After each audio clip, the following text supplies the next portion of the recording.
সবাইকে আমার কৃষ্ণ সোনার মুখ দেখিয়ে সকাল সকাল আমার দিনটা শুরু করছি। তো এই দেখো, আমার কৃষ্ণ সোনা কি সুন্দর বসে রয়েছেন।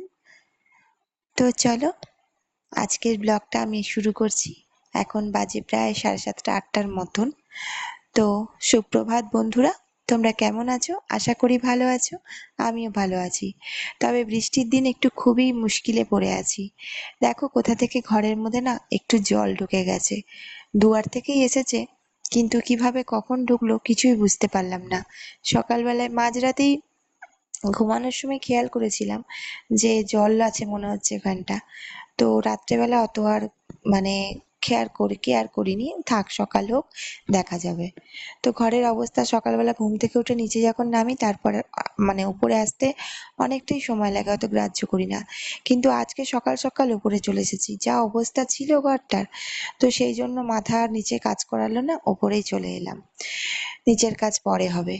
তো দেখো, পুরো ঘরটাই আমার অগোছালো হয়ে রয়েছে। উপরের ঘরে তো থাকি না, সারাদিন আসিও না। সকালবেলা ঝাড়পোছ করে ঠাকুর পুজো দিয়ে নিচে চলে যাই। তো সেই জন্য না উপর ঘরে এক্সট্রা কাজ বলে কিছু করিও না, আসিও না।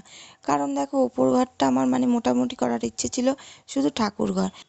নিচে যা জায়গা ছিল সেখানে যদি আমি দুখানা ঘর করতাম আলাদা করে, তাহলে না অনেক ছোট ছোট ঘর হয়ে যেত। আর অত ছোট ঘরে ভালো লাগে না, এত বছর তো থেকে এসছি একটুখানি ছোট্ট পাড়া ঘরে। তো এখন যার জন্য ডাইনিংটা বড় করে করেছি, ওখানেই আমরা বেশিরভাগ সময় কাটাই। তো দেখো, ওপরে আমি চলে এসেছি। তো সকালবেলা একবার পুজো টুচে গেছিলাম, পুজো দেওয়া।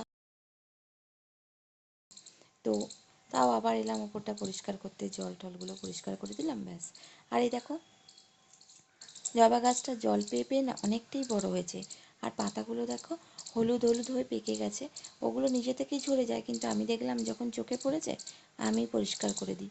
আর টবের মধ্যে ছোট ছোট গাছ উঠেছিল, আবার নিয়ে সেগুলোকেও রজনীগন্ধা আর চন্দ্রমল্লিকা আর একটা বেলি ফুলের গাছ, তো সেগুলোকেও লাগানো হয়েছে। আর এই গাছটায় দেখো ফুলগুলো কি সুন্দর ফুটেছে। এগুলো অনেক ফুল ফোটে, যখন ফুটতে শুরু করবে তখন অনেকগুলো করে ফুল ফুটবে, খানিকটা কলকে ফুলের মতো দেখতে হয়।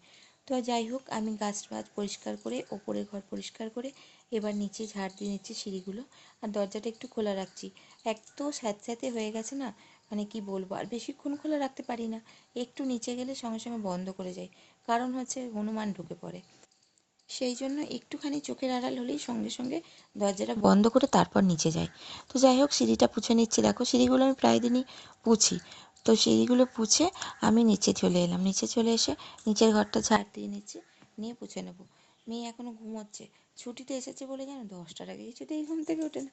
তো যাই হোক, ঘুমাক, ওকে নিয়ে আমার কী কাজ। তো দেখো, বোতলগুলো জড়ো করেছি, একটু পরিষ্কার করবো, অনেক দিন ধরে হয়েছে পরিষ্কার করিনি। একভাবে জল খেতে খেতে না কেমন যেন হয়ে যায় একটা। তো বাইরে বৌদিরা জল নিচ্ছে রাস্তার কলে, ওদের সঙ্গে একটু গল্প করছি, আর দুয়ারের সামনে বসে বসে বোতলগুলো পরিষ্কার করে নিচ্ছি। মেয়ে মানুষের তো গল্প পেলে আর কিছু চাই না। তাও আমি বেশি কথাও কারোর সঙ্গেই বলি না, যার সঙ্গে বেশি কথা বলবে না তার সঙ্গেই ঝামেলার সৃষ্টি হবে। তো যাই হোক, দেখো জলে জলাকার করে দিয়েছি ঘর, এখন পুজবো, অসুবিধা নেই। আর এটা আজকে আমি বাইরের কল থেকে জল ভরলাম। আমাদের বাইরে একটা আলাদা করে কল লাগানো হয়েছে, ওটা ডাইরেক্ট কল। তো ওখানেই আমি আজকে জলটা ভরলাম। জলটা ভরে এসে এবার আমি ঘরটা পুছে নিচ্ছি। ওখানটায় কতটা জল পড়েছে। তো যাই হোক, আমি আগে জলটা ভরে নিয়েছিলাম, যার জন্য জল পড়লেও অসুবিধা নেই, আমি তো পুছে নেবো। তো পরিষ্কার করব মনে করলে না কাজ শেষ আর হয় না, জানো তো। তো যাই হোক, এখন পরিষ্কার টরিষ্কার করে নিচ্ছি, নিয়ে স্নানটা করে নেবো। তো দেখো, স্নান আমি সেরে নিয়েছি, নিয়ে আবার কটা কাছা বেরিয়েছিল, মেয়ের দুটো জামা ছিল, আমার একটা জামা ছিল, কেচে নিলাম। আর সিঁড়িগুলো দেখো কত সুন্দর লাগছে। আমি এটা না হোয়াইট সিমেন্ট দিয়ে করেছিলাম, এই কারণেই কত সুন্দর সাদা ধপধপ করে, দারুণ দেখতে লাগে। তো সেই কারণে পুছি তো রোজই, আর আরও যেন ফুটফুট করে বেশ। তো দেখো, আমি সকালবেলা কিছু কাচা ছিল সেগুলো মেলে দিয়েছিলাম, কালকে কেচেছিলাম। ওগুলো প্রায় শুকিয়ে এসেছে, একটু রোদের আভা বেরিয়েছে। রোদ একটু উঠে গেলে আর চিন্তা নেই, খুব কড়াভাবে রোদটা উঠছে। তো আমি মেলে দিয়েছিলাম, শুকিয়েও এসছে ওইগুলো, ওগুলো উল্টে পাল্টে দিলাম একটু। আর এই দিকে একটা দড়ি লাগিয়েছে, সেটার মধ্যে আমি আবার জামা কাপড়গুলো যেগুলো কেচেছিলাম ওগুলো মেলে দিলাম। তো এবার আমি একটু পুজো করে, তো এইবার পুজোটা করে নেবো, তারপরে যাব নিচে রান্নাবান্নার কাজে। তো আমি দেখো সকালে পুছেছি দুবার করে ঘর, আবার এখন একটু ঠাকুরের জায়গাটা পুছছি, কারণ ওই কাপড়ে ঠাকুরের জায়গা আমি পুছি না। স্নান করে এসে ভালো অন্য ন্যাতা দিয়ে আমি জায়গাটা ভালো করে পুছে নিই। তো সেটাই করলাম, করে এইবার হাত ফাত আবার ধুয়ে এসে আবার আমি পুজো করতে বসে গেলাম। তো দেখো, আমার যেমন রেগুলার করি তেমন আমার ভগবানকে একটুখানি আদর করে নিয়ে তাকে স্নান টান করিয়ে এবার আমি পুজোটা সেরে নেব। তো দেখো পুজো হয়ে গেছে, আমি চলে এসেছি, প্রসাদটা রেখেছি খাবো। তো দেখো উনি মহারানী চলে এসেছেন খেতে, দেখতে পাচ্ছ একটা বড় পিঁপড়ে চলে এসেছেন। তো খাক উনি, আমি ততক্ষণে একটু রেস্ট নিয়ে নিই। তো এদিকে দেখো, আমি সকালে মেয়ের চা বসিয়েছি, ও একই চা বসিয়েছি, আমিও খাবো ও খাবে, কিন্তু ও খায় চিনি ছাড়া।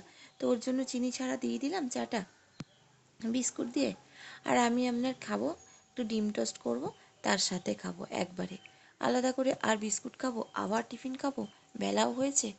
তো ওকে চাটা দিয়ে চলে এসেছিলাম দেখো উপরে জামা কাপড়গুলো যেগুলো শুকিয়েছে সেগুলো তুলতে। এই মেঘলা বর্ষার ওয়েদারে না একটুখানি যদি রোদ ওঠে না, মনে একটা আশার আলো জাগে।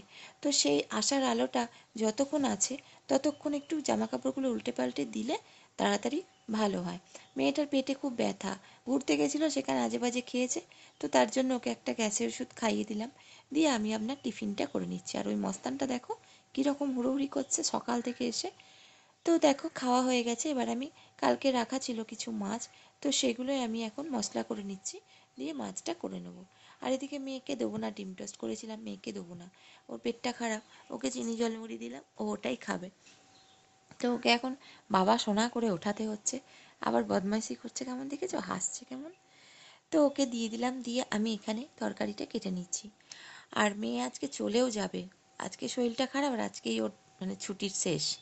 তো সেই জন্য দেখো একটু সেদিনকে আচার বানিয়েছিলাম, সেই আচারটাই ওকে আমি দিচ্ছি, তোমাদের সঙ্গে আচারটা শেয়ার করে নেবো। আর লঙ্কাগুলো দেখেছো যতই ভালো করে রাখি না কেন ঠিক পচে যাবে। তো সেগুলোও ভালো করে বেছে বুছে আবার রাখলাম। ওদিকে রান্নাঘর পুছে টুছে কমপ্লিট করে নিয়েছি, মেয়ের বাসের টাইম হয়ে যাবে, তাড়াতাড়ি করে ওকে খাইয়ে দিলাম, আমিও দুটো ভাত খেয়ে নিচ্ছি। না খেয়ে যেতে পারবো না, তো এক সময় বাসের টাইম থাকে এক সময় আসে। তো খেয়ে ওইদিকে খেয়ে দিয়ে নিয়ে বাসনটা ধুয়ে বিকালের জন্য একটু ভাত বসিয়ে দিয়েছিলাম, কারণ রাত্রিবেলা রান্না করতে দুবেলা করে ভালো লাগে না, বেলা যখন হয়েই গেছে বসিয়ে দিয়েছি। মেয়ের জন্য কিছু টুকিটাকি খাবার কিনে দিলাম, ওর শরীরটা খুব একটা ভালো নেই, চোখ মুখগুলো বসে গেছে। তো যাই হোক বারবার আমার ঘাড়ের ওপর ঘুমিয়েই পড়ছিল। তো ওকে বাসে তুলে দিয়ে এলাম। আবার আমি রেডি হয়ে গেছি বন্ধুরা, আবার একটু বেরোনোর আছে। মেয়েকে দিয়ে এইমাত্র বাড়ি এলাম, ফ্রেশ হলাম, দিয়ে আবার রেডি হলাম, একটু বাজার যাওয়ার আছে, যাবো। যাওয়ার আগে একটু খেয়ে নিচ্ছি সিঙ্গারা, আর খাচ্ছি লিকার চা। দুধ চা খাই না, দুধ চা প্রচন্ড মানে অম্বল করে আর ভালোও লাগে না, সব কিছুর সঙ্গে মানায়ও না, তাই জন্য লিকার চাটাই বেস্ট। তো চা খাচ্ছি, খেয়ে এখন বেরোবো, একটু দেরি হবে বাড়ি ফিরতে। আজকে তোমাদের সঙ্গে আর ভিডিওটা মানে বড় করব না, তাই জন্য এখানে আমি ভিডিওটা শেষ করছি। তো তোমরা আমার ব্লগটা স্কিপ না করে পুরোপুরি দেখো, আমার পাশে থেকো। আমি জানি তোমরা অনেক সাপোর্ট করছো আমাকে, অনেকে অনেক ভালোবাসছো, ভালোবাসা দিচ্ছ, তো সবার জন্য আমারও অনেক ভালোবাসা। তো তোমরা আমার পাশে থেকো, সাথে থেকো। আজকের মতো আসছি বন্ধুরা, আবার দেখা হবে অন্য কোনো ব্লগে। তার আগে তোমরা সুস্থ থেকো, সাবধানে থেকো, ভালো থেকো। আজকের মতো টাটা।